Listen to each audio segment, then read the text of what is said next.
dominer mes adversaires fu leer la ko teg et je t'ai donné là les chiffres le Sénégal par match c'est 500 passes. léegi nag certains vont dire que CAN ak Coupe du Monde bokkul mais barki démb j'ai suivi la réaction du doyen Laye Diaw. Laye. oui le doyen ñu ngi koy nuyu bu baax a baax a baax. di ko ñaanal suñu borom. bàyyi ko fii defal ko tawféex ak taysiir.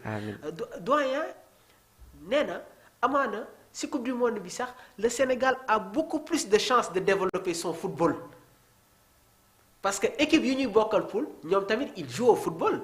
France quoi qu'on puisse dire ils vont jouer au football la Norvège dinañu football léegi nag dans ce genre de match là dafay am espace il y aura des situations de jeu et foofu nag la ñuy gën a xam exactement la dimension tactique de Pape Bouna Thiaw mais dans l'approche tactique dama la koy wax fii match contre Angleterre bi war na nekk référence parce que Thomas Tuchel lim ñu indiloon ci attaque am wute na ak li ñu brésiliens yi indil parce que tu peux avoir des attaquants mobiles mun nga am tamit ay yenn attaquants yi nga xamante ne dañuy déplacé wu et la manière dont le Brésil a abordé cette rencontre face au Sénégal est-ce que les autres équipes seront dans cette même dimension là parce que jour boobu le Brésil était à un top niveau mais man li ma gën a satisfaire ci match bi mooy bi ñu ñëwee ci deuxième mi-temps bi Pape Thiaw s'est rectifié automatiquement match bi jël beneen tournure. mooy bu mu dugalee Jackson. bu mu dugalee Jackson kenn Pape Matar Sarr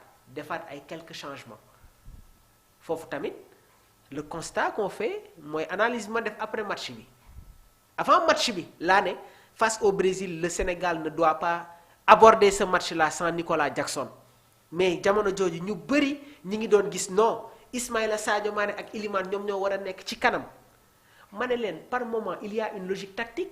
Parce que Ancelotti 48 heures avant la rencontre la ñu jox son 11 ne Ederson Marquinhos Gabriel Alexandro ak ki nga xamante ne mooy Eder Militao indi Bruno Guimaraes indi ki nga xamante ne moom mooy Casemiro Rodrigo comme numéro 10 Vinicius Estevao gars yi yaakaaroon ne que Ancelotti day indi Richarlison ma ne leen il ne va pas l'amener pour déstabiliser la défense sénégalaise il faut que mu indi benn attaquant boo xamante ne du taxaw day aspirer benn défenseur et loolu Matheus Cunha genre Nicolas Jackson la te quand Carlo Ancelotti a découvert le 11 de Pape Bouna Thiaw discours bi mu teniroon à quelques minutes de la rencontre daf ko changé je précise bien Carlo Ancelotti compo de départ am c'était un schéma 4-2-3-1 l'équipe brésilienne se retrouvait avec deux pivots Bruno Guimaraes la woon ak Casemiro mais bi match bi demee da nga gis ne que Casemiro moo nekkoon sentinelle Bruno Guimaraes ak Rodrigo ñoom ñoo nekkoon des relayeurs purs Rodrigo n'était pas un numéro 10 dans ce match-là parce que toujours à chaque fois que Edouard Mendy avait la balle Matheus Cunha du def un pressing intense day def juste ay quelques courses Estevao ak Vinicius Junior dañu doon ñëw sur nos latéraux forçant l'équipe à jouer au niveau de l'entrejeu léegi nag à partir de là da nga doon gis ne que Rodrigo ak Bruno Guimaraes ñi ngi woon dans un périmètre très avancé si suñu zone obligeant à Idrissa Gana Gueye de jouer ci périmètre am jouer avec Edouard Mendy qui dégageait toujours léegi saa yu sànniwee l'équipe brésilienne était en supériorité parce qu'ils étaient 4 nous on était 3 il y avait toujours Eder il y avait Marquinhos Gabriel Alexandro ñun ci kanam on avait Sadio Ismaïla Iliman ci milieu de terrain bi nag mënul woon am xëccoo trop parce que l'équipe à un moment donné était obligée de sauter le milieu de terrain parce qu'il y avait un écart entre nos trois milieux Pape Matar Sarr Gana ak Idrissa nous amenant beaucoup de problèmes mais l'entrée de Nicolas Jackson a dynamisé li nga xamante ne moom mooy suñu structure permettant à l'équipe nationale du Sénégal de développer son football. C'est les changements tactiques qui ont permis. Contre Angleterre. Trio bi Thomas Tuchel indi wute woon na ak trio bu kii ni indi bu Brésil indi. C'est différent. Donc, si le match contre le Brésil était à rejouer, le score allait changer. Je dis pas que le score allait changer du ma wax loolu. Je vais pas dire ça mais c'est un match qui nous a fait beaucoup de bien léegi en termes d'intensité li Sénégal produire contre Angleterre bis bu ko produire ak yeneen équipe yu ñu bokkal poule équipe yooyu dinañu am problème. Ok. Parce que quand le Sénégal a une bonne assise au niveau du milieu de terrain équipe yépp que dañuy am problème. Alors défaite ñuy football contre le Maroc final bi c'était un match intense. Mais après gis nañ ne que Sénégal dafa demoon ba moom milieu terrain bi. bi ñuy gagné Congo dañu moom milieu de terrain bi. bi ñuy gagné Égypte on avait mangé les Égyptiens au niveau de l'entrejeu. bi ñuy joué ak Angleterre. Le milieu de terrain des Gunners l'ancien capitaine de West Ham Declan Rice bi ñu duggee ba à la 30e minute da nga sentir ne que kii nii fii joxe na lu bëri loo xamante ne daf ko waroon joxe dans la deuxième mi-temps et suñ bi ñu duggee ci deuxième mi-temps bi l'équipe devient une machine loolu laa wax démb doyen Conté ne nañu xool but bi nga xamante ne Sénégal dugal na ko ak Maroc fan la bal bi jóge tak tak tak waaye débauche d'énergie bi nga xamante ne gaynde yi wane nañ ko durant les prolongations ça c'est un signal très fort te aussi nañu rectifier li nga xamante ne moom mooy par moment suñu rapidité défensive. défense bi dafa yéex. waaw par moment défense bi dafay xaw a yéex tuuti par moment défense bi dafay xaw a yéex oui. te ci équipe yu ñu bokkal pour yépp ils ont des attaquants explosifs. Défaite bi Sénégal jël contre Brésil c'était un mal nécessaire pour de bonnes choses à l'avenir et cela nous a valu la Coupe d'Afrique des Nations notre deuxième étoile. Alors Mamour man damay bëgg a attaquer directement dama lay may 2 minutes.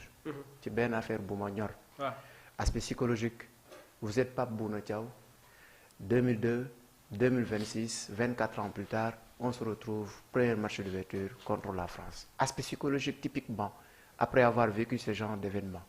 Lan ngay wax ces jours en 2 minutes. Il y aura un discours que Bruno Metsu avait tenu dans les vestiaires ci boobu les rencontres. Pape Thiaw va essayer de reformuler ce discours, de transformer avant de le proposer, avant, encore une fois, d'en parler avec les joueurs.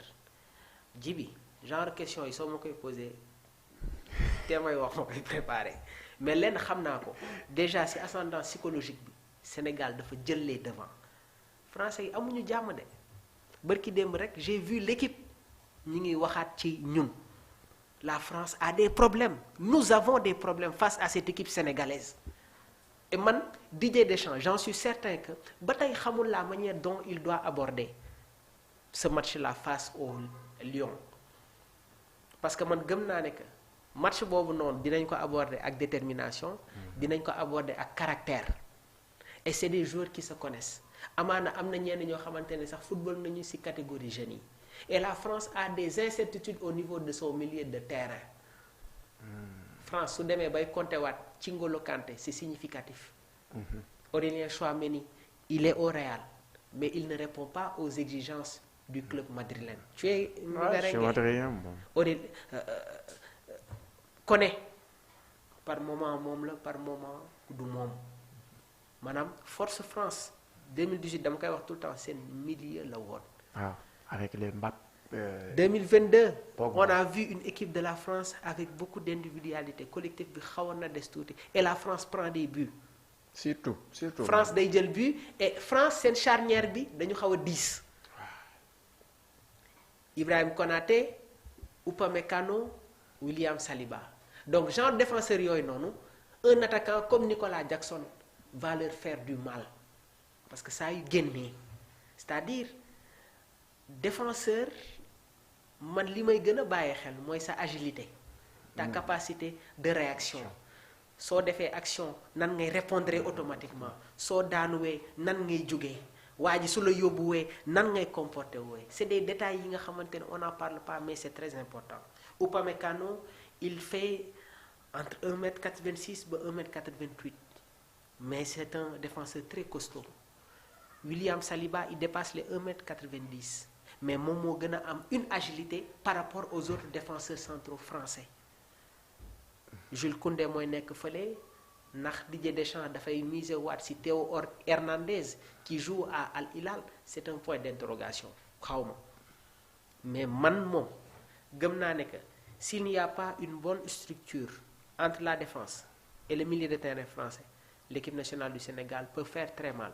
Et Sénégal bis bu gagné bataille milieu bi moom dañuy am un pourcentage de remporter cette rencontre. léegi nag wax naa la un Pape Bouna Thiaw qui était là en 2002 mais il y a d'autres joueurs yi nga xamante ne